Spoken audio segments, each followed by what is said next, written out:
Hello, my beautiful souls. Welcome back to my channel. Please like, share, and subscribe my channel. Thank you. Shri गणेशाय नमः। श्री जानकी वल्लभो विजयते। श्री रामचरितमानस द्वितीय सोपान अयोध्या कांड भाग 19वां। गुरुजी ने मुझे सुंदर उपदेश दिया। फिर प्रजा मंत्री आदि सभी को यही सम्मत है। माता ने भी उचित समझकर ही आज्ञा दी है और मैं भी अवश्य उसको सिर चढ़ाकर वैसा ही करना चाहता हूँ, क्योंकि गुरु, पिता, माता, स्वामी और सुहृदय मित्र की वाणी सुनकर प्रसन्न मन से उसे अच्छी समझकर करना मानना चाहिए। उचित अनुचित का विचार करने से धर्म जाता है और सिर पर पाप का भार चढ़ता है। आप तो मुझे वही सरल शिक्षा दे रहे हैं जिसके आचरण करने में मेरा भला हो। यद्यपि मैं इस बात को भली भांति समझता हूँ, तथापि मेरे हृदय को संतोष नहीं होता। अब आप लोग मेरी विनती सुन लीजिए और मेरी योग्यता के अनुसार मुझे शिक्षा दीजिए। मैं उत्तर दे रहा हूँ। यह अपराध क्षमा कीजिए। साधु पुरुष दुखी मनुष्य के दोष गुणों को नहीं गिनते। पिताजी स्वर्ग में हैं, श्री सीता राम जी वन में हैं और मुझे आप राज्य करने के लिए कह रहे हैं। इसमें आप मेरा कल्याण समझते हैं या अपना कोई बड़ा काम होने की आशा रखते हैं? मेरा कल्याण तो सीतापति श्री राम जी की चाकरी में है, सो उसे माता की कुटिलता ने छीन लिया। मैंने अपने मन में अनुमान करके देख लिया है कि दूसरे किसी उपाय से मेरा कल्याण नहीं है। यह शोक का समुदाय राज्य लक्ष्मण, श्री रामचंद्र जी और सीता जी के चरणों को देखे बिना किस गिनती में है? इसका मूल्य क्या है?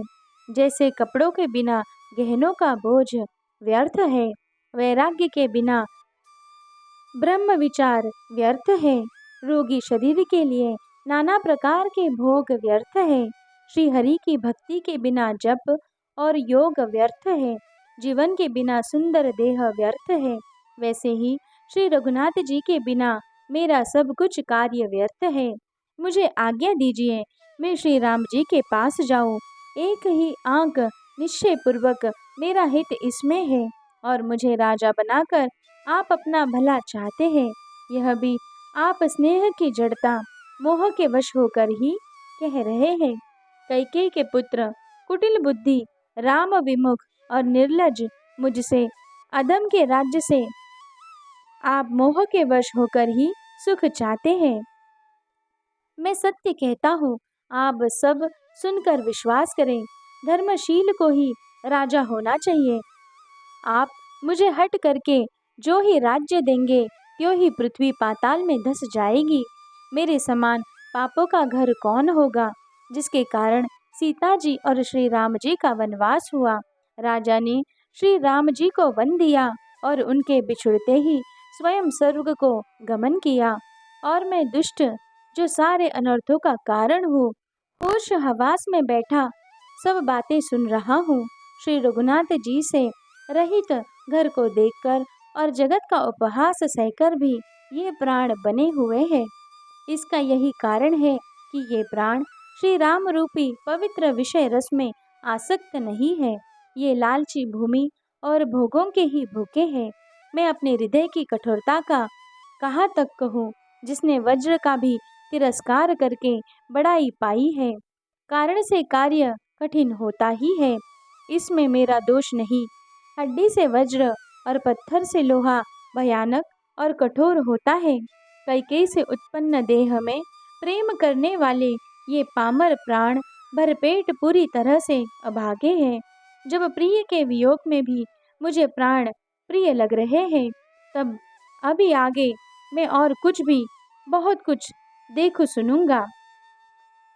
लक्ष्मण, श्री राम जी और सीता जी को तो वन दिया, स्वर्ग भेजकर पति का कल्याण किया, स्वयं विधवापन और अपयश लिया, प्रजा को शोक और संताप दिया और मुझे सुख, सुंदर यश और उत्तम राज्य दिया। कैकेयी ने सभी का काम बना दिया। इससे अच्छा अब मेरे लिए और क्या होगा? उस पर भी आप लोग मुझे राज तिलक देने को कहते हैं। कैकेयी के पेट से जगत में जन्म लेकर यह मेरे लिए कुछ भी अनुचित नहीं है। मेरी सब बात तो विधाता ने ही बना दी है। फिर उसमें प्रजा और पंच आप लोग क्यों सहायता कर रहे हैं? जिसे कुग्रह लगे ही अथवा जो पिशाचग्रस्त हो, फिर जो वायु रोग से पीड़ित हो और उसी को फिर बिच्छू डंक मार दे, उसको यदि मदिरा पिलाई जाए तो कहिए यह कैसा इलाज है? कैकेयी के लड़के के लिए संसार में जो कुछ योग्य था, चतुर विधाता ने मुझे वही दिया, पर दशरथ जी का पुत्र और राम का छोटा भाई होने के बड़ाई मुझे विधाता ने व्यर्थ ही दी। आप सब लोग भी मुझे टीका करने के लिए कह रहे हैं। राजा की आज्ञा सभी के लिए अच्छी है। मैं किस किस को किस किस प्रकार से उत्तर दूं? जिसकी जैसी रुचि हो, आप लोग सुखपूर्वक वही कहे। मेरी कुमाता कैकेयी समेत मुझे छोड़कर कहिए, और कौन कहेगा कि यह काम अच्छा किया गया? जड़ चेतन जगत में मेरे सिवा और कौन है जिसको श्री सीताराम जी प्राणों के समान प्यारे न हो? जो परम हानि है उसी में सबको बड़ा लाभ दिख रहा है। मेरा बुरा दिन है, किसी का दोष नहीं। आप सब कुछ कहते हैं तो सब उचित ही है, क्योंकि आप लोग संशय शील और प्रेम के वश है। श्री रामचंद्र जी की माता बहुत ही सरल हृदय है और मुझ पर उनका विशेष प्रेम है। इसीलिए मेरी दीनता देखकर वे स्वाभाविक ही स्नेहवश ही ऐसा कह रही है। गुरुजी ज्ञान के समुद्र है, इस बात को सारा जगत जानता है। जिनके लिए विश्व हथेली पर रखे हुए बेर के समान है, वे भी मेरे लिए राज तिलक का साज सज रहे हैं। सत्य है, विधाता के विपरीत होने पर सब कोई विपरीत हो जाते हैं। श्री रामचंद्र जी और सीता जी को छोड़कर जगत में कोई यह नहीं कहेगा कि इस अनर्थ में मेरी सम्मति नहीं है। मैं उसे सुखपूर्वक सुनूंगा और सहूंगा, क्योंकि जहाँ पानी होता है वहाँ अंत में कीचड़ होता ही है। मुझे इसका डर नहीं है कि जगत में मुझे बुरा कहेगा, और न मुझे परलोक का ही सोच है। मेरे हृदय में तो बस एक ही दुसह्य दावानल धधक रहा है कि मेरे कारण श्री सीताराम जी दुखी हुए। जीवन का उत्तम लाभ तो लक्ष्मण ने पाया, जिन्होंने सब कुछ तजकर श्री राम जी के चरणों में मन लगाया। मेरा जन्म तो श्री राम जी के वनवास के लिए ही हुआ था। मैं अभागा झूठ मूठ का क्या पछताता हूँ। सबको सिर झुकाकर मैं अपनी दारुण दीनता कहता हूँ। श्री रघुनाथ जी के चरणों के दर्शन किए बिना मेरे जीने की जलन न जाएगी। मुझे दूसरा कोई उपाय नहीं सूझता। श्री राम जी बिना मेरे हृदय की बात कौन जान सकता है? मन में एक ही आंख निश्चय पूर्वक यही है कि प्रातःकाल प्रभु श्री राम जी के पास चल दूं। यद्यपि मैं बुरा हूँ और अपराधी हूँ और मेरे ही कारण यह सब उपद्रव हुआ है, तथापि श्री राम जी मुझे शरण में सम्मुख आया हुआ देखकर सब अपराध क्षमा करके मुझ पर विशेष कृपा करेंगे। श्री रघुनाथ जी शील संकोच अत्यंत सरल स्वभाव कृपा और स्नेह के घर है। श्री राम जी ने कभी शत्रु का भी अनिष्ट नहीं किया। यद्यपि मैं टेढ़ा हूँ, पर हूँ तो उनका बच्चा और गुलाम ही। आप पंच सब लोग भी इसमें मेरा कल्याण मानकर सुंदर वाणी से आज्ञा और आशीर्वाद दीजिए, जिसमें मेरी विनती सुनकर और मुझे अपना दास जानकर श्री रामचंद्र जी की राजधानी को लौट आवे। यद्यपि मेरा जन्म कुमाता से हुआ है और मैं दुष्ट तथा सदा दोष युक्त भी हूँ, तो भी मुझे श्री राम जी का भरोसा है कि वे मुझे अपना जानकर त्यागेंगे नहीं। भरत जी के वचन सबको प्यारे लगे, मानो वे श्री राम जी के प्रेम रूपी अमृत में पगे हुए थे। श्री राम वियोग रूपी भीषण विष से सब लोग जले हुए थे। वे मानो बीज सहित मंत्र को सुनते ही जाग उठे। माता, मंत्री, गुरु नगर के स्त्री पुरुष सभी स्नेह के कारण बहुत ही व्याकुल हो गए। सब भरत जी को सराह सराह कर कहते हैं कि आपका शरीर श्री राम प्रेम की साक्षात मूर्ति ही है। हे तात भरत, आप ऐसा क्यों न कहे? श्री राम जी को आप प्राणों के समान प्यारे हैं। जो नीच अपनी मूर्खता से आपकी माता कैकेयी की कुटिलता को लेकर आप पर संदेह करेगा, वह दुष्ट करोड़ों पुरखों सहित 100 कल्पों तक नरक में घर में निवास करेगा। सांप के पाप और अवगुणों का मणि नहीं ग्रहण करती, बल्कि वह विष को हर लेती है और दुख तथा दरिद्रता को भस्म कर देती है। हे भरत जी, वन को अवश्य चलिए जहाँ श्री राम जी हैं। आपने बहुत ही अच्छी सलाह विचारी। शोक समुद्र में डूबते हुए सब लोगों को आपने बड़ा सहारा दे दिया। सबके मन में कम आनंद नहीं हुआ, अर्थात बहुत ही आनंद हुआ। मानो मेघों की गर्जना सुनकर चातक और मोर आनंदित हो रहे हो। दूसरे दिन प्रातःकाल चलने का सुंदर निर्णय देखकर भरत जी सभी को प्राण प्रिय हो गए। मुनि वशिष्ठ जी की वंदना करके और भरत जी को सिर नवाकर सब लोग विदा लेकर अपने अपने घर को चले।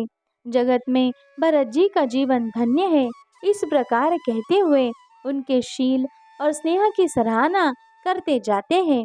आपस में कहते हैं, बड़ा काम हुआ। सभी चलने की तैयारी करने लगे। जिसको भी घर की रखवाली के लिए रहो ऐसा कहकर रखते हैं, वही समझता है मानो मेरी गर्दन मारी गई। कोई कोई कहते हैं, रहने के लिए किसी को भी मत कहो। जगत में जीवन का लाभ कौन नहीं चाहता। वह संपत्ति, घर, सुख, मित्र, माता पिता, भाई जल जाए तो श्री राम जी के चरणों के सम्मुख होने में हंसते हुए प्रसन्नता पूर्वक सहायता न करे। घर घर लोग अनेक प्रकार की सवारियां सजा रहे हैं। हृदय में बड़ा हर्ष है कि सवेरे चलना है। भरत जी ने घर जाकर विचार किया कि नगर, घोड़े, हाथी, महल, खजाना आदि सारी संपत्ति श्री रघुनाथ जी की है। यदि उसकी रक्षा की व्यवस्था किए बिना उसे ऐसे ही छोड़कर चल दूं तो परिणामों में मेरी भलाई नहीं है, क्योंकि स्वामी का द्रोह सब पापों में शिरोमणि श्रेष्ठ है। सेवक वही है जो स्वामी का हित करे, चाहे कोई करोड़ों दोष क्यों न दे। भरत जी ने ऐसा विचार कर ऐसे विश्वास पात्र सेवकों को बुलाया जो कभी स्वप्न में भी अपने धर्म से नहीं डिगे थे। भरत जी ने उनको सब भेद समझाकर फिर उत्तम धर्म बतलाया और जो जिस योग्य था उसे उसी काम पर नियुक्त कर दिया। सब व्यवस्था करके रक्षकों को रखकर भरत जी राम माता कौशल्या जी के पास गए। स्नेह के सुजान, प्रेम के तत्व को जानने वाले भरत जी ने सब माताओं को आर्त दुखी जानकर उनके लिए पालकियां तैयार करने तथा सुखासन यान सुखपाल सजाने के लिए कहा। नगर के नर नारी चकवे चकवे की भांति हृदय में अत्यंत आर्त होकर प्रातःकाल होना चाहते हैं। सारी रात जागते जागते सवेरा हो गया।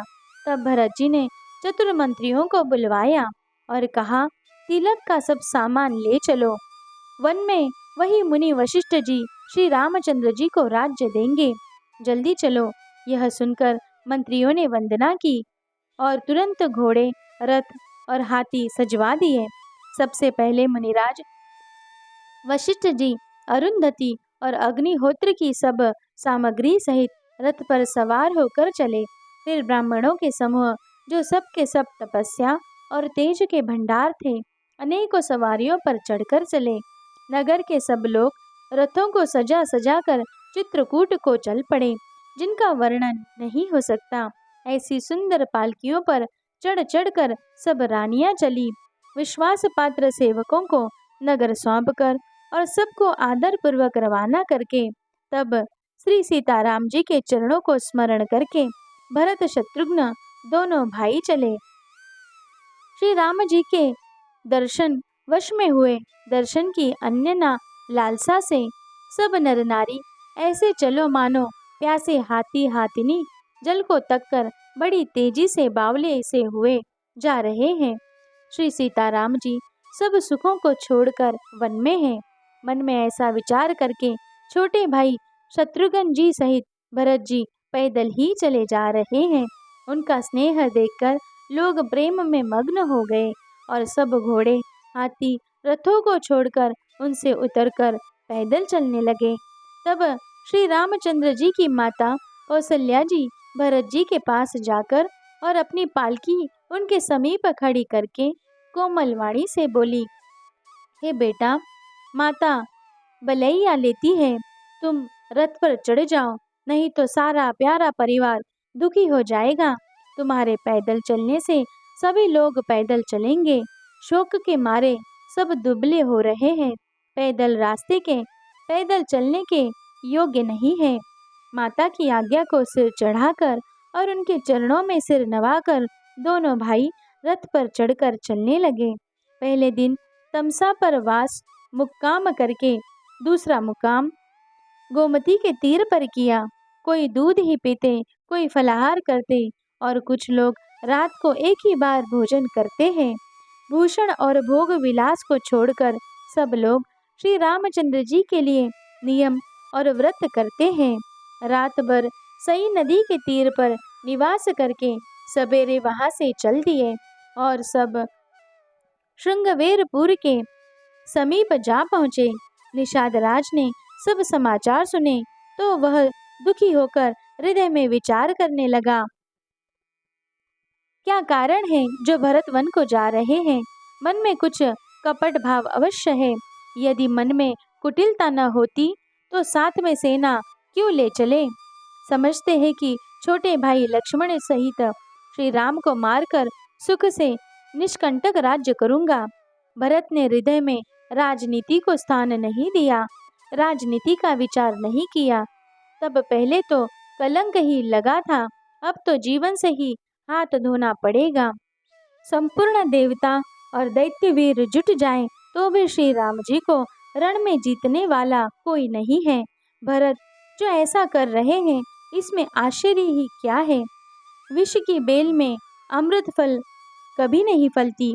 ऐसा विचार कर गुह निषाद राज ने अपनी जाति वालों से कहा कि सब लोग सावधान हो जाओ, नावों को हाथ में कब्जे में कर लो और फिर उन्हें डुबा दो तथा सब घाटों को रोक दो। सुसज्जित होकर घाटों को रोक लो और सब लोग मरने के साज सजा लो, अर्थात भरत से युद्ध में लड़कर मरने के लिए तैयार हो जाओ।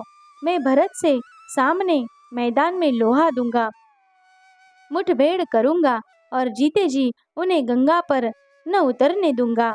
युद्ध में मरण, फिर गंगा जी का तट, श्री राम जी का काम और क्षणभंगुर शरीर चाहे जब नाश हो जाए। भरत श्री राम जी के भाई और राजा, उनके हाथ से मरना और मैं नीच सेवक, बड़े भाग्य से ऐसी मृत्यु मिलती है। मैं स्वामी के काम के लिए रण में लड़ाई करूंगा और 14 लोगों को अपने यश से उज्जवल कर दूंगा। श्री रघुनाथ जी के निमित्त प्राण त्याग दूंगा। मेरे तो दोनों ही हाथों में आनंद के लड्डू है, अर्थात जीत गया तो राम का सेवक यश प्राप्त करूंगा और मारा गया तो श्री राम जी की नित्य सेवा प्राप्त करूंगा। साधुओं के समाज में जिसकी गिनती नहीं और श्री राम जी के भक्तों में जिसका स्थान नहीं, वह जगत में पृथ्वी का भार होकर व्यर्थ ही जीता है।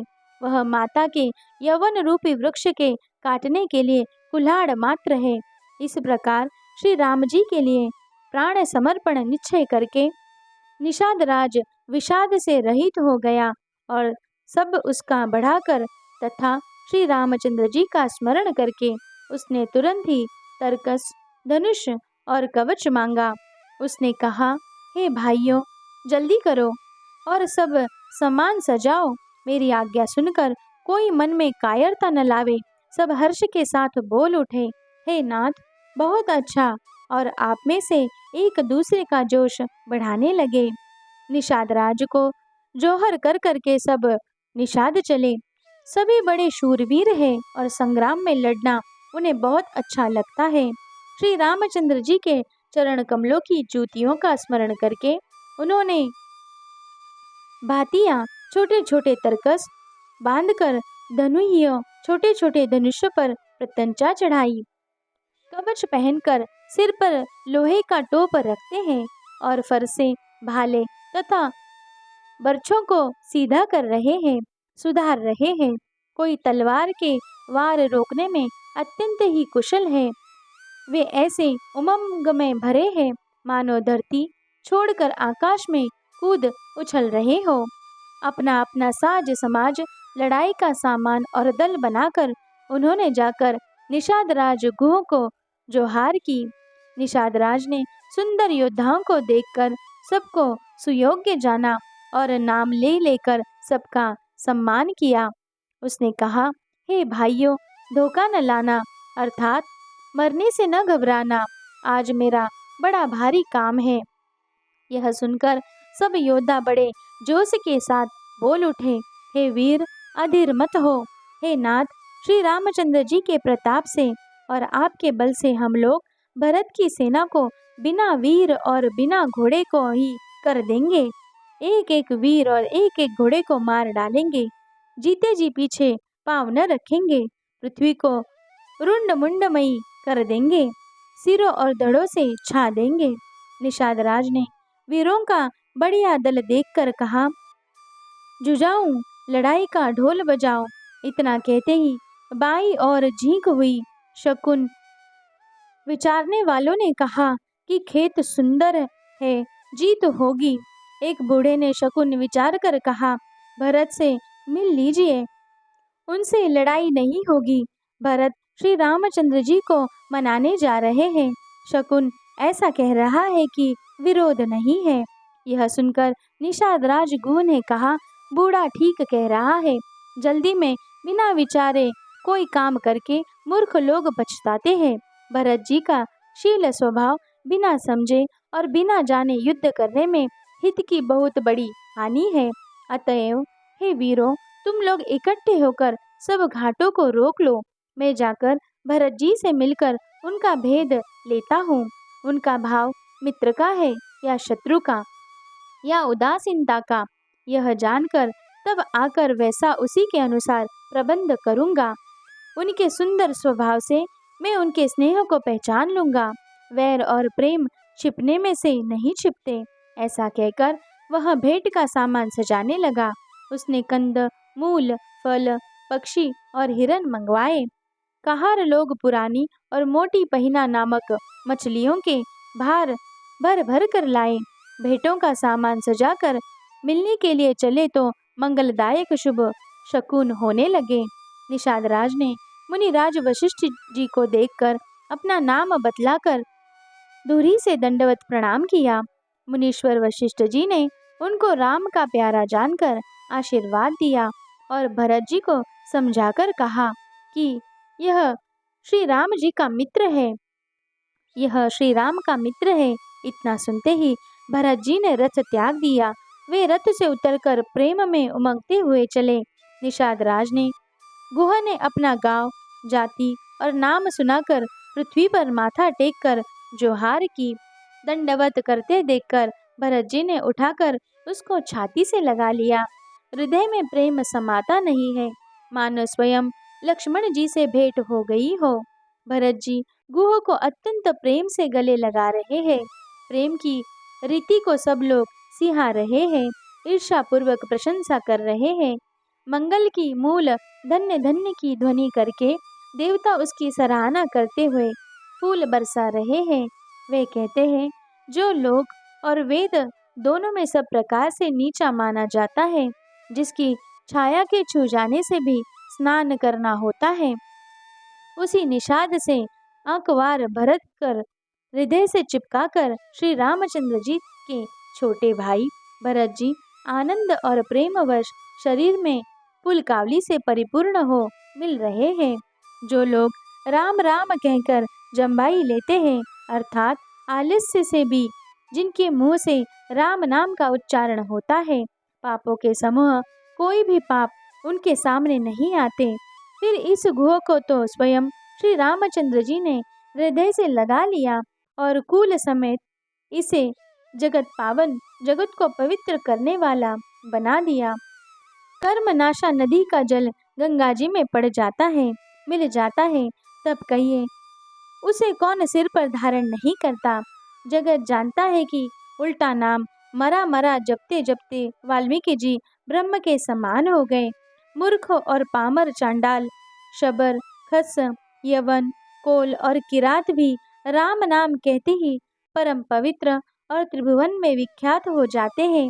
इसमें कोई आश्चर्य नहीं है। युग युगांतर से यही रीति चली आ रही है। श्री रघुनाथ जी ने किसी को बड़ाई नहीं दी। इस प्रकार देवता राम नाम की महिमा कह रहे हैं और उसे सुन सुनकर अयोध्या के लोग सुख पा रहे हैं। राम सखा निषाद राज ने प्रेम के साथ मिलकर भरत जी ने कुशल मंगल और क्षेम पूछी। भरत जी का शील और प्रेम देखकर निषाद उस समय विदेह हो गया। प्रेम मुग्ध होकर देह की सुध भूल गया। उसके मन में संकोच, प्रेम और आनंद इतना बढ़ गया कि वह खड़ा खड़ा टकटकी लगाए भरत जी को देखता रहा। फिर धीरज धरकर भरत जी के चरणों की वंदना करके प्रेम के साथ हाथ जोड़कर विनती करने लगा, हे प्रभु, कुशल के मूल आपके चरण कमलों के दर्शन कर मैंने तीनों कालों में अपना कुशल जान लिया। अब आपके परम अनुग्रह से करोड़ों कुलों पीढ़ियों सहित मेरा मंगल कल्याण हो गया। मेरी करतूत और कुल को समझकर और प्रभु श्री रामचंद्र जी की महिमा को मन में देख विचार कर, अर्थात कहा तो मैं नीच जाति और नीच कर्म करने वाला जीव, और कहा अनंत कोटि ब्रह्मांडों के स्वामी भगवान श्री रामचंद्र जी, पर उन्होंने मुझ जैसे नीच को भी अपनी अहेतु की कृपावश अपना लिया। यह समझकर जो रघुवीर श्री राम जी के चरणों का भजन नहीं करता, वह जगत में विधाता के द्वारा ठगा गया है। मैं कपटी, कायर और कुबुद्धि और कुजाति हूँ और लोक वेद दोनों से सब प्रकार से बाहर हूँ। पर जब से श्री रामचंद्र जी ने मुझे अपनाया है, तभी से मैं विश्व का भूषण हो गया।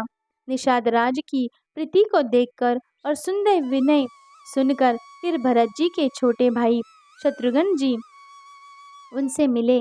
फिर निषाद ने अपना नाम ले लेकर सुंदर, नम्र व मधुर वाणी से सब रानियों को आदर पूर्वक जौहर की। रानियां उसे लक्ष्मण जी के समान समझकर आशीर्वाद देती है कि तुम 100 लाख वर्षों तक सुख पूर्वक जियो। नगर के स्त्री पुरुष निषाद को देखकर ऐसे सुखी हुए मानो लक्ष्मण जी को देख रहे हो। सब कहते हैं कि जीवन का लाभ तो इसी ने पाया है जिसे कल्याण स्वरूप श्री रामचंद्र जी ने भुजाओं में बांधकर गले लगाया है। निषाद अपने भाग्य की बढ़ाई सुनकर मन में परम आनंदित हो सबको अपने साथ लिवा ले चला। उसने अपने सब सेवकों को इशारों से कह दिया, वे स्वामी का रुख पाकर चले और उन्होंने घरों में, वृक्षों के नीचे, तालाबों पर तथा बगीचे और जंगलों में ठहरने के लिए स्थान बना दिए। भरत जी ने जब श्रृंगवेरपुर को देखा, तब उनके सब अंग प्रेम के कारण शिथिल हो गए। वे निषाद को लगा दिए, अर्थात उसके कंधे पर हाथ रखते हुए ऐसे शोभा दे रहे हैं मानो विनय और प्रेम शरीर धारण किए हुए हो। इस प्रकार भरत जी ने सब सेना को साथ में लिए हुए जगत को पवित्र करने वाली गंगा जी के दर्शन किए। श्री राम घाट को, जहाँ श्री राम जी ने स्नान संध्या की थी, प्रणाम किया। उनका मन इतना आनंद मग्न हो गया मानो उन्हें स्वयं श्री राम जी मिल गए हो। नगर के नर नारी प्रणाम कर रहे हैं और गंगा जी के ब्रह्म रूप जल को देख देख कर आनंदित हो रहे हैं। गंगा जी में स्नान कर हाथ जोड़कर सब यही वर मांगते हैं कि श्री रामचंद्र जी के चरणों में हमारा प्रेम कम न हो, अर्थात बहुत अधिक हो। भरत जी ने कहा, हे गंगे, आपकी रज सबको सुख देने वाली तथा सेवकों के लिए तो कामधेनु ही है। मैं हाथ जोड़कर यही वरदान मांगता हूँ कि श्री सीताराम जी के चरणों में मेरा स्वाभाविक ही प्रेम हो। इस प्रकार भरत जी स्नान कर और गुरु जी की आज्ञा पाकर तथा यह जानकर कि सब माताएं स्नान कर चुकी है, डेरा उठा ले चले। लोगों ने जहां तहां डेरा डाल दिया। भरत जी ने सभी का पता लगाया कि सब लोग आकर आराम से टिक गए हैं या नहीं।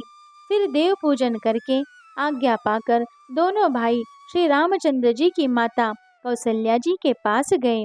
चरण दबाकर और कोमल वचन कह कहकर भरत जी ने सब माताओं का सत्कार किया। फिर भाई शत्रुघ्न को माताओं की सेवा सौंपकर आपने निषाद को बुला लिया। सखा निषाद राज ने हाथ से हाथ मिलाए हुए भरत जी चले। प्रेम कुछ थोड़ा नहीं है, अर्थात बहुत अधिक प्रेम है, जिससे उनका शरीर शिथिल हो रहा है। भरत जी सखा से पूछते हैं कि मुझे वह स्थान दिखलाओ और नेत्र और मन की जलन कुछ ठंडी करो जहाँ सीता जी, श्री राम जी और लक्ष्मण रात को सोए थे। ऐसा कहते ही उनके नेत्र के कोए में प्रेम अश्रुओं का जल भर आया। भरत जी के वचन सुनकर निषाद को बड़ा विषाद हुआ। वह तुरंत ही उन्हें वहां ले गया जहाँ पवित्र अशोक के वृक्ष के नीचे श्री राम जी ने विश्राम किया था। भरत जी ने वहां अत्यंत प्रेम से आदरपूर्वक दंडवत प्रणाम किया। कुशों की सुंदर साथरी देखकर उसकी प्रदक्षिणा करके प्रणाम किया। श्री रामचंद्र जी के चरण चिन्हों की रज आंखों में लगाई। उस समय के प्रेम की अधिकता कहते नहीं बनती। भरत जी ने 2-4 स्वर्ण बिंदु सोने के कण या तारे आदि जो सीता जी के गहने कपड़ों से गिर पड़े थे, देखे तो उनको सीता जी के समान समझकर सिर पर रख लिया। उनके नेत्र प्रेमाश्रुओं के जल से भरे हैं और हृदय में ग्लानि भरी है। वे सखा से सुंदर वाणी में ये वचन बोले, ये स्वर्ण के कण या तारे भी सीता जी के विरह से ऐसे श्रीहत शोभाहीन एवं कांतिहीन हो रहे हैं जैसे राम वियोग में अयोध्या के नर नारी विलीन शोक के कारण क्षीण हो रहे हैं। जिन सीता जी के पिता राजा जनक हैं, इस जगत में भोग और योग दोनों ही जिनकी मुट्ठी में है, उन जनक जी को मैं किसकी उपमा दूं। सूर्य कुल के सूर्य राजा दशरथ जी जिनके ससुर हैं, जिनको अमरावती के स्वामी इंद्र भी सिहाते हैं, ईर्ष्या पूर्वक उनके जैसा ऐश्वर्य और प्रताप पाना चाहते हैं। और प्रभु श्री रघुनाथ जी जिनके प्राणनाथ हैं, जो इतने बड़े हैं कि जो कोई भी बड़ा होता है वह श्री रामचंद्र जी की दी हुई बड़ाई से ही होता है। उन श्रेष्ठ पतिव्रता स्त्रियों में शिरोमणि सीता जी साथरी कुशशैया देखकर मेरा हृदय हाहाकार दहलकर फट नहीं जाता। हे शंकर, यह वज्र से भी अधिक कठोर है।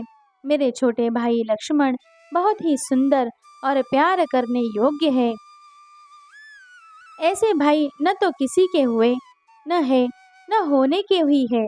जो लक्ष्मण अवध के लोगों के प्यारे, माता पिता के दुलारे और श्री सीताराम जी के प्राण प्यारे हैं, जिनको कोमल मूर्ति और सुकुमार स्वभाव है, जिनकी शरीर में कभी गर्म हवा भी नहीं लगती, वे वन में सब प्रकार की विपत्तियां सह रहे हैं। हाय, इस मेरी छाती ने कठोरता में करोड़ों वज्रों का भी निरादर कर दिया, नहीं तो यह कभी की फट गई होती। श्री रामचंद्र जी ने जन्म अवतार लेकर जगत को प्रकाशित परम सुशोभित कर दिया। वे रूप, शील, सुख और समस्त गुणों के समुद्र है। पूर्ववासी, कुटुंबी, गुरु, माता पिता सभी को श्री राम जी का स्वभाव सुख देने वाला है। शत्रु भी श्री राम जी की बड़ाई करते हैं। बोल चाल, मिलने के ढंग और विनय से वे मन को हर लेते हैं। करोड़ों सरस्वती और अरबों शेष जी भी प्रभु श्री रामचंद्र जी के गुण समूहों की गिनती नहीं कर सकते। जो सुख स्वरूप रघुवंश शिरोमणि श्री रामचंद्र जी मंगल और आनंद के भंडार है। वे पृथ्वी पर कुशा बिछाकर सोते हैं। विधाता की गति बड़ी ही बलवान है। श्री रामचंद्र जी ने कानों से भी कभी दुख का नाम नहीं सुना। महाराज स्वयं जीवन वृक्ष की तरह उनकी सार संभाल किया करते थे। सब माताएं भी रात दिन उनकी ऐसी सार संभाल करती थी जैसे पलक नेत्रों की और सांप अपनी मणि की करते हैं। वही श्री रामचंद्र जी अब जंगलों में पैदल फिरते हैं और कंद मूल तथा फल फूलों का भोजन करते हैं। अमंगल की मूल कैकेयी को धिक्कार है, जो अपने प्राण प्रियतम पति से भी प्रतिकूल हो गई। मुझ पापों के समुद्र और अभागे को धिक्कार है जिसके कारण ये सब उत्पात हुए। विधाता ने मुझे कुल का कलंक बनाकर पैदा किया और कुमाता ने मुझे स्वामी द्रोही बना दिया। यह सुनकर निषाद राज प्रेम पूर्वक समझाने लगे, हे नाथ, आप व्यर्थ विषाद किस लिए करते हैं? श्री रामचंद्र जी आपको प्यारे हैं और आप श्री रामचंद्र जी को प्यारे हैं। यही निचोड़ निश्चित सिद्धांत है। दोष तो प्रतिकूल विधाता को है। प्रतिकूल विधाता की करनी बड़ी कठोर है। जिसने माता कैकेयी को बावली बना दिया, उसकी मति फेर दी। उस रात को प्रभु श्री रामचंद्र जी बार बार आदर पूर्वक आपकी बड़ी सराहना करते थे। तुलसीदास कहते हैं, निषाद राज कहता है कि श्री रामचंद्र जी को आपके समान अतिशय प्रिय और कोई नहीं है। मैं सौगंध खाकर कहता हूँ, परिणामों में मंगल होगा। यह जानकर आप अपने हृदय में धैर्य धारण कीजिए। श्री रामचंद्र जी अंतर्यामी तथा संकोच प्रेम और कृपा के धाम है। यह विचार कर और मन में दृढ़ता लाकर चलिए और विश्वास कीजिए। सखा के वचन सुनकर हृदय में धीरज धरकर श्री रामचंद्र जी का स्मरण करते हुए भरत जी डेरे को चले। नगर के सारे स्त्री पुरुष यह श्री राम जी के ठहरने का स्थानक समाचार पाकर बड़े आतुर होकर उस स्थान को देखने चले। वे उस स्थान की परिक्रमा करके प्रणाम करते हैं और कैकेयी को बहुत दोष देते हैं। नेत्रों में जल भर भर लेते हैं और प्रतिकूल विधाता को दूषण देते हैं। कोई भरत जी के स्नेह की सराहना करते हैं और कोई कहते हैं कि राजा ने अपना प्रेम खूब निभाया। सब अपनी निंदा करके निषाद की प्रशंसा करते हैं। उस समय के विमोह और विषाद को कौन कह सकता है। इस प्रकार रात भर सब लोग जागते रहे। सवेरा होते ही खेवा लगा। सुंदर नाव पर गुरुजी को चढ़ाकर फिर नई नाव पर सब माताओं को चढ़ाया। 4 घड़ी में सब गंगा जी के पार उतर गए। तब भरत जी ने उतरकर सबको संभाला। प्रातःकाल की क्रियाओं को करके माता के चरणों की वंदना कर और गुरुजी को सिर नवाकर भरत जी ने निषाद गणों की रास्ता दिखाने के लिए आगे कर दिया और सेना चला दी। निषाद राज को आगे करके पीछे सब माताओं की पालकियां चलाई। छोटे भाई शत्रुघ्न जी को बुलाकर उनके साथ कर दिया। फिर ब्राह्मणों सहित गुरुजी ने गमन किया। तदनंतर आप भरत जी ने गंगा जी को प्रणाम किया और लक्ष्मण सहित श्री सीताराम जी का स्मरण किया। भरत जी पैदल ही चले। उनके साथ कोतल बिना सवार के घोड़े बागडोर से बंधे हुए चले जा रहे हैं। उत्तम सेवक बार बार कहते हैं कि हे नाथ, आप घोड़े पर सवार हो लीजिए। भरत जी जवाब देते हैं कि श्री रामचंद्र जी तो पैदल ही गए और हमारे लिए रथ, हाथी और घोड़े बनाए गए। मुझे उचित तो ऐसा ही है कि मैं सिर के बल चढ़कर जाऊं। सेवक का धर्म सबसे कठिन होता है। भरत जी की दशा देखकर और कोमल वाणी सुनकर सब सेवकगण ग्लानि के मारे गले जा रहे हैं। प्रेम में उमंग उमंग कर सीताराम सीताराम कहते हुए भरत जी ने तीसरे प्रहर प्रयाग में प्रवेश किया। उनके चरणों में छाले कैसे चमकते हैं, जैसे कमल की कली पर ओस की बूंदें चमकती हो। भरत जी आज पैदल ही चलकर आए हैं। यह समाचार सुनकर सारा समाज दुखी हो गया। जब भरत जी ने यह पता पा लिया कि सब लोग स्नान कर चुके, तब त्रिवेणी में आकर उन्हें प्रणाम किया।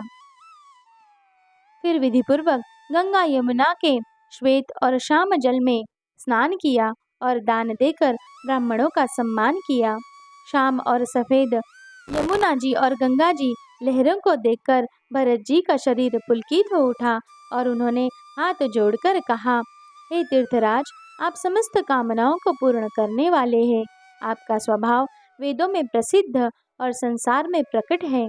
मैं अपना धर्म न मांगने का क्षत्रिय धर्म त्याग कर आपसे भीख मांगता हूँ। अर्थ मनुष्य कौन सा कुकर्म नहीं करता। ऐसा हृदय में जानकर सुजान उत्तम दानी जगत में मांगने वालों की वाणी को सफल किया करते हैं। अर्थात वह जो मांगता है सो दे देते हैं। मुझे न अर्थ की रुचि इच्छा है, न धर्म की, न काम की, और न मैं मोक्ष ही चाहता हूँ। जन्म जन्म में मेरा श्री राम जी के चरणों में प्रेम हो, बस यही वरदान मांगता हूँ, दूसरा कुछ नहीं।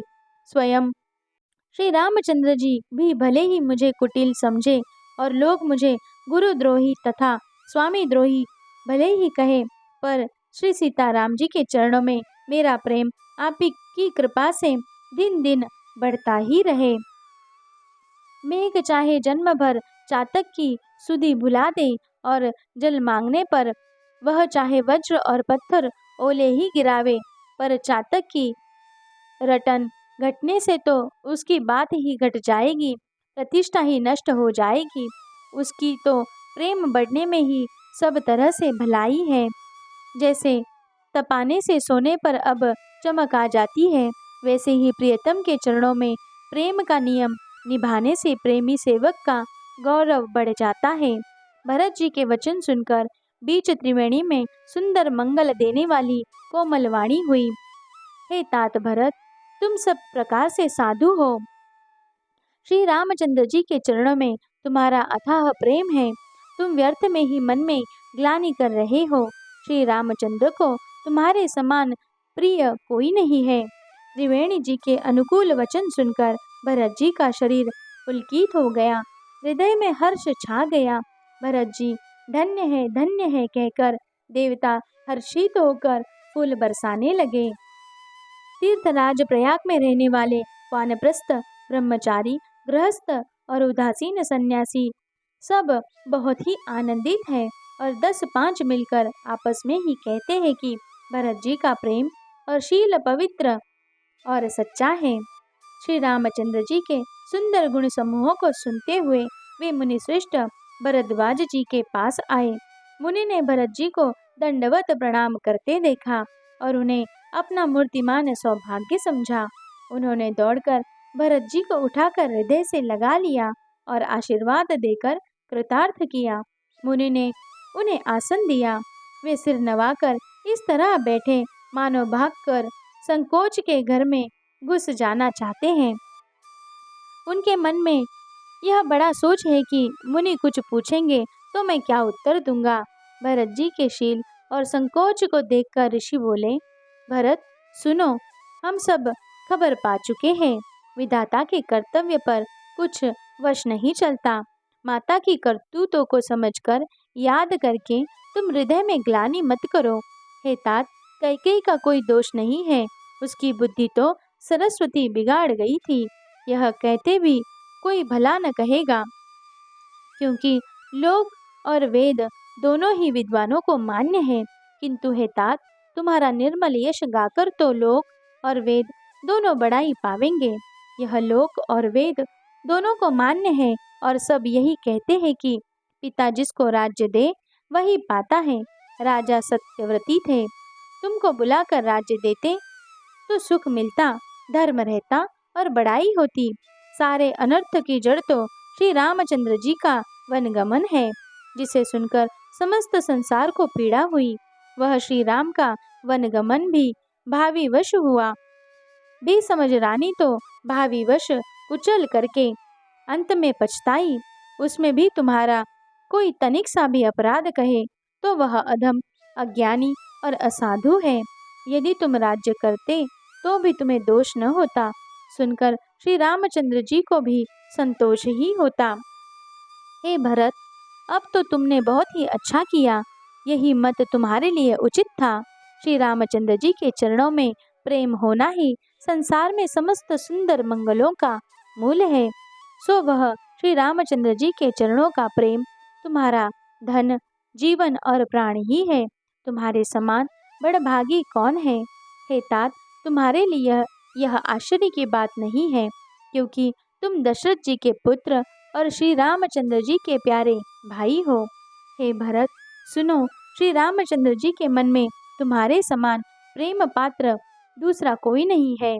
लक्ष्मण जी, श्री राम जी और सीता जी तीनों को सारी रात उस दिन अत्यंत प्रेम के साथ तुम्हारी सराहना करते ही बीती। प्रयागराज में जब वे स्नान कर रहे थे, उस समय मैंने उनका यह मर्म जाना। वे तुम्हारे प्रेम में मग्न हो रहे थे। तुम पर श्री रामचंद्र जी का ऐसा ही अगाध स्नेह है, जैसा मूर्ख विषयासक्त मनुष्य का संसार में सुखमय जीवन पर होता है। यह श्री रघुनाथ जी की बहुत बड़ाई नहीं है, क्योंकि श्री रघुनाथ जी तो शरणागतों के कुटुंब भर को पालन वाले हैं। हे भरत, मेरा यह मत है कि तुम तो मानो शरीरधारी श्री राम जी के प्रेम ही हो। हे भरत, तुम्हारे लिए तुम्हारी समझ में यह कलंक है, पर हम सबके लिए तो उपदेश है। श्री राम भक्त रूपी रस की सिद्धि के लिए यह समय गणेश बड़ा शुभ हुआ है। हे तात, तुम्हारा यश निर्मल नवीन चंद्रमा है। श्री रामचंद्र जी के दास कुमद और चकोर है।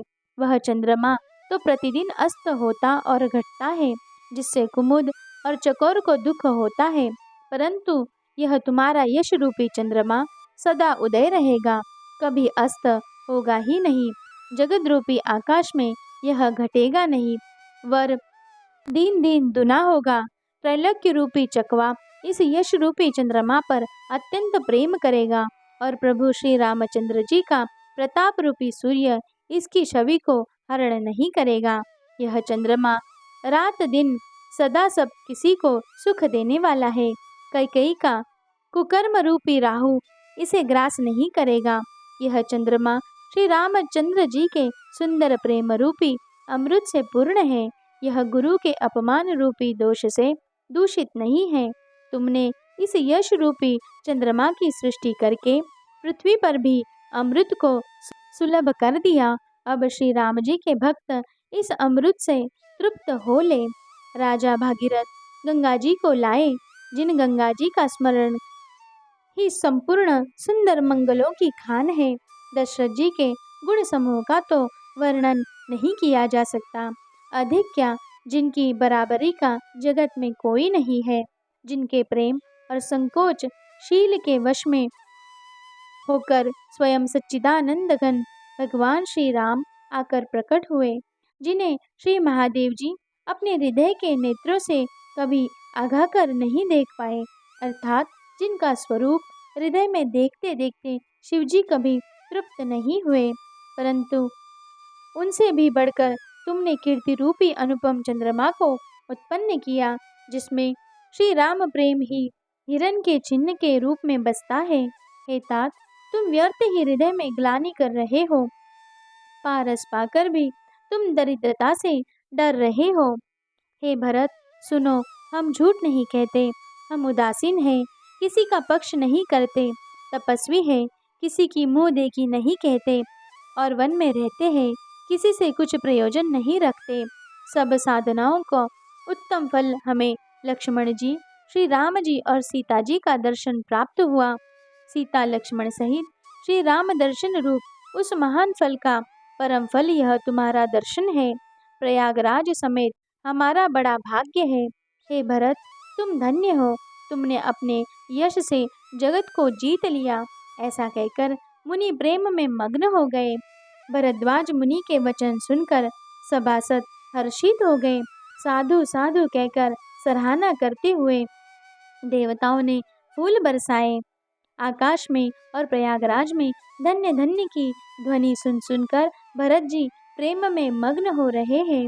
भरत जी का शरीर पुलकित है, हृदय में श्री सीताराम जी है, और कमल के समान नेत्र प्रेमाश्रुओं के जल से भरे हैं।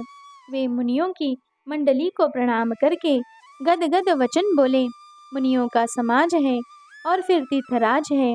यहाँ सच्ची सौगंध खाने से भी भरपूर हानि होती है। इस स्थान में यदि कुछ बनाकर कहा जाए तो इसके समान कोई बड़ा पाप और नीचता न होगी। मैं सच्चे भाव से कहता हूँ, आप सर्वज्ञ हैं और श्री रघुनाथ जी हृदय के भीतर की जानने वाले हैं। मैं कुछ भी असत्य कहूँगा तो आपसे और उनसे छिपा नहीं रह सकता। मुझे माता कैकेयी की करने का कुछ भी सोच नहीं है और न मेरे मन में इसी बात का दुख है कि जगत में मुझे नीच समझेगा। न यही डर है कि मेरा परलोक बिगड़ जाएगा और न पिताजी के मरने का ही मुझे शौक है, क्योंकि उनका सुंदर पुण्य और सुयश विश्व भर में सुशोभित है। उन्होंने श्री राम लक्ष्मण सरी के पुत्र पाए, फिर जिन्होंने श्री रामचंद्र जी के विरह में अपने क्षणभंगुर शरीर को त्याग दिया, ऐसे राजा के लिए सोच करने का कौन प्रसंग है। सोच किस बात की है। श्री राम जी, लक्ष्मण जी और सीता जी पैरों में बिना जूती के मुनियों का वेश बनाए वन वन में फिरते हैं। वे वैकल्य वस्त्र पहनते हैं, फलों का भोजन करते हैं, पृथ्वी पर कुश और पत्ते बिछाकर सोते हैं और वृक्षों के नीचे निवास करके नित्य सर्दी, गर्मी, वर्षा और हवा सहते हैं। इसकी दुख की जलन से निरंतर मेरी छाती जलती जा रही है। मुझे न दिन में भूख लगती है, न रातों को नींद आती है।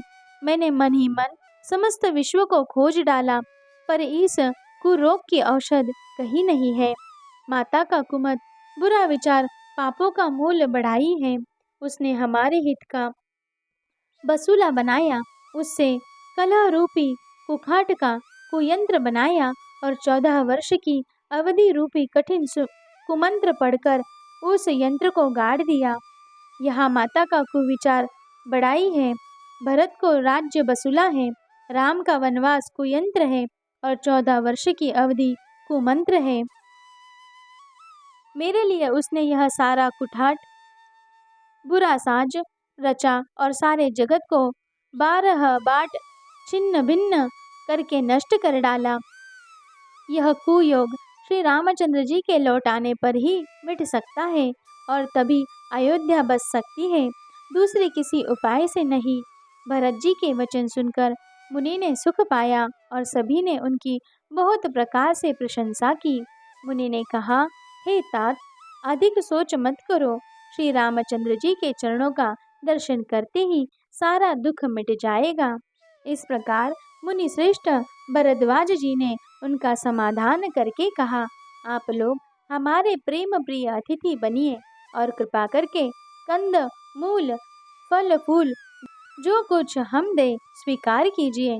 मुनि के वचन सुनकर भरत जी के हृदय में सोच हुआ कि यह बेमौका बड़ा बेढप संकोच आ पड़ा।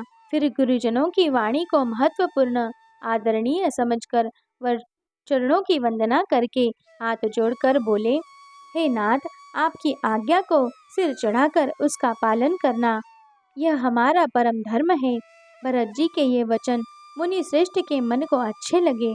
उन्होंने विश्वास पात्र सेवकों और शिष्यों को पास बुलाया और कहा कि भरत की पहु नहीं करनी चाहिए, जाकर कंद, मूल और फल लाओ। उन्होंने हे नाथ बहुत अच्छा कहकर सिर नवाया और तब वे बड़े आनंदित होकर अपने अपने काम को चल दिए।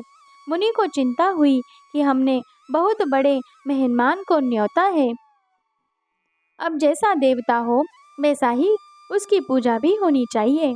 यह सुनकर रिद्धियाँ और आणिमादी सिद्धियाँ आ गई और बोली, हे गोसाई, जो आपकी आज्ञा हो सो हम करें।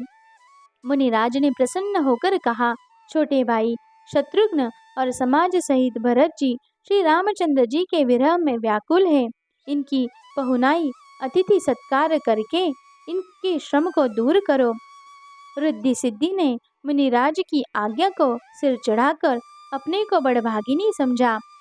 सब सिद्धियां आपस में कहने लगी, श्री रामचंद्र जी के छोटे भाई भरत ऐसे अतिथि हैं जिनकी तुलना में कोई नहीं आ सकता, अतः मुनि के चरणों की वंदना करके आज वही करना चाहिए जिससे सारा राज समाज सुखी हो।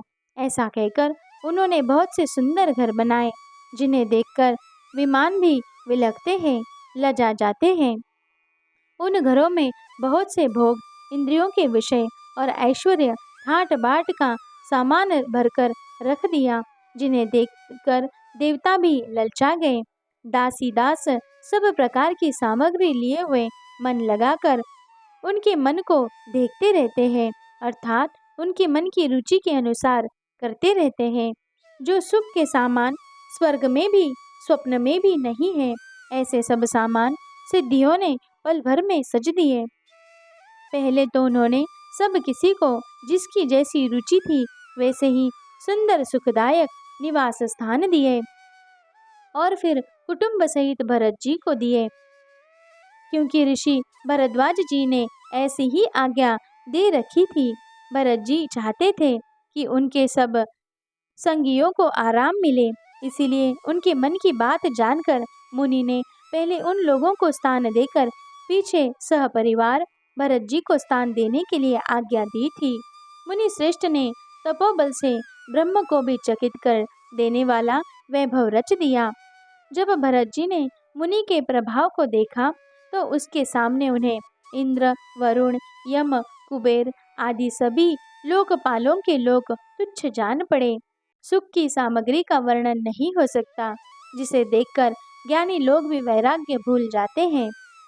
आसन, सेज, सुंदर वस्त्र, 14वें वन, बगीचे, भांति भांति के पक्षी और पशु, सुगंधित फूल और अमृत के समान स्वादिष्ट फल, अनेकों प्रकार के तालाब, कुएं, बावली आदि निर्मल जलाशय तथा अमृत के सरी के पवित्र खान पान के पदार्थ थे, जिन्हें देखकर सब लोग संयमी पुरुषों, विरक्त मुनियों की भांति सकुचा रहे हैं।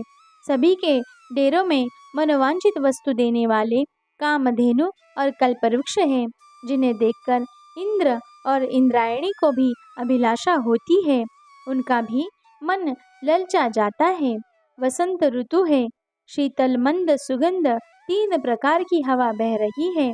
सभी को धर्म, अर्थ, काम और मोक्ष चारों पदार्थ सुलभ है। माला, चंदन, श्री आदि भोगों को देखकर सब लोग हर्ष और विषाद के वश हो रहे हैं। हर्ष तो भोग सामग्रियों को और मुनि के तप प्रभाव को देखकर होता है, और विषाद इस बात से होता है कि श्री राम के वियोग में नियम व्रत से रहने वाले हम लोग भोग विलास में क्यों आ फंसे। कहीं इनमें आसक्त होकर हमारा मन नियम व्रतों को त्याग न दे।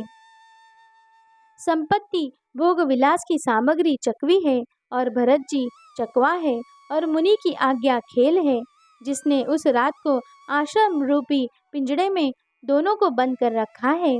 और ऐसे ही सबेरा हो गया। जैसे किसी बहेली के द्वारा एक पिंजड़े में रखे जाने पर भी चकवी चकवा का रात को संयोग नहीं होता, वैसे ही भरद्वाज जी आज्ञा से रात भर भोग सामग्रियों के साथ रहने पर भी भरत जी के मन से भी उनका स्पर्श तक नहीं किया गया। मास पारायण 19वां विश्राम। जय श्री राम। जय श्री राम। अगर आप शिव पुराण की कथा भी सुनना चाहते हैं तो प्लीज़ मेरे चैनल को विज़िट करें और शिव पुराण की कथा प्लेलिस्ट में दी हुई वीडियो से सुनें। Thank you.